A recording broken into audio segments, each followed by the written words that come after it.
Hello, people of the Webley Wires. I'm Mr. Spork, and these are Mr. Spork's hands. Here at Spork's Theater on movie night, we like a little bit of popcorn. A lot of times I go old school melted butter, just like in the theater. Sometimes I'll go with newfangled shredded Parmesan cheese. That's really good too. But sometimes I want to go the extra mile and make a little bit of caramel popcorn. There are a lot of really good recipes online for making this stuff, but they're usually giant batches, and they have you make a caramel from scratch, a few other little tidbits that make it a bit more involved than you might want for a recipe that you're going to eat in 15 minutes in front of the movie you got queued up. So this is a scaled down, speeded up version, and I use a couple tricks. I use brown sugar, which helps speed up the caramel making process, and I use a little bit of corn syrup, because by adding corn syrup into the mix, it makes the caramel a little bit more pliable, a little bit more flexible, and a little bit more forgiving when you go to mix it. And here's one other little trick for you when you're going to mix it. I use these melamine bowls. I get them for, I don't know, a couple bucks at the local dollar store. But melamine's kind of almost non-stick all on its own. So what I do is I take the melamine bowl that is perfect for sitting on the couch with, and I take a little tiny bit of vegetable oil and put it on kitchen paper, and then I just wipe it around in there, and that preps the bowl, makes things just a little bit easier. Let me tell you what else you're going to need for this recipe. We've got 50 grams of unsalted butter. That's anywhere between 3 and 4 tablespoons. It's 100 grams of the light brown sugar. You could also use dark brown sugar if you wanted. I haven't tried it with muscovado, but that might be an interesting thing to try. That's half a cup for you folks down in America. The corn syrup, you can use light or dark. I'm using dark in this case, and that's a 1/4 cup, or about 75 grams of the corn syrup. Of course, you're going to need popcorn. That's 70 grams of unpopped kernels, and I'm going to air pop the popcorn, and that gives me about 6 cups worth of finished popcorn. You're going to need some baking soda, a teaspoon of that. You're going to need about a teaspoon of vanilla extract, and you're going to need about half a teaspoon of good sea salt. Also, if you want to add a few interesting flavors, I've tried things like cayenne, and I've tried things like cinnamon. In those cases, you're only going to add maybe a 1/4 teaspoon. And I've also tried using maple syrup, and what I do is I replace some portion of the corn syrup with maple syrup, probably, I don't know, 1/3 of it I add in maple syrup, and that's a nice interesting flavor as well. That's all you need for this. I'll be right back with the popcorn setup and show you how to cook it.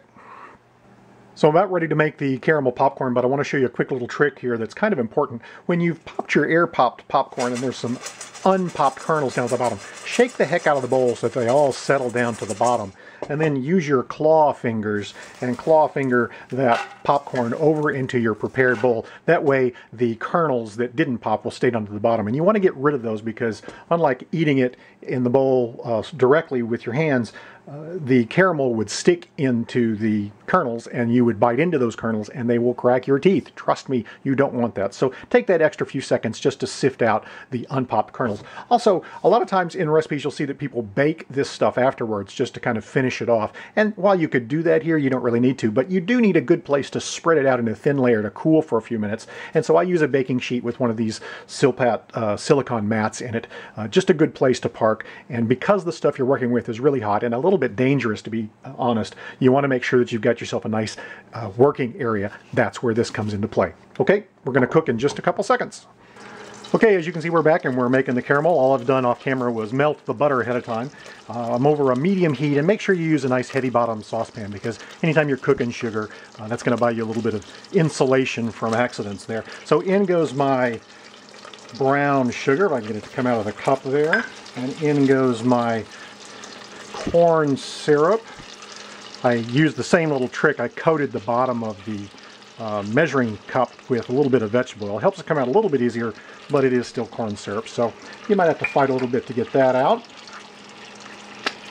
Now you want to get yourself a nice heavy spatula, and again, these are high heat silicone spatulas, and I'm just going to melt this down until it goes just a tiny little bit foamy. Probably take just a few seconds here. While it's doing that, I'm going to go ahead and add in my half teaspoon of sugar, half teaspoon of salt.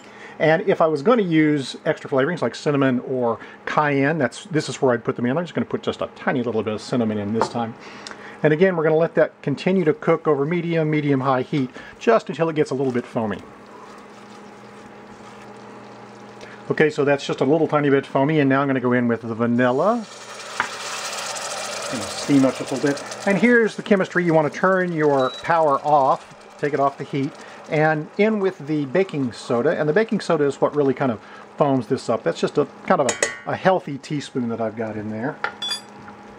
And you give it a good stir. And you notice that it foams up a little bit, and it's going to start to change color.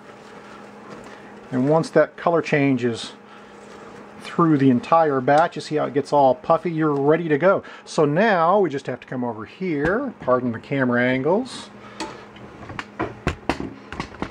And you can see I've got a couple of, an extra spatula I should say.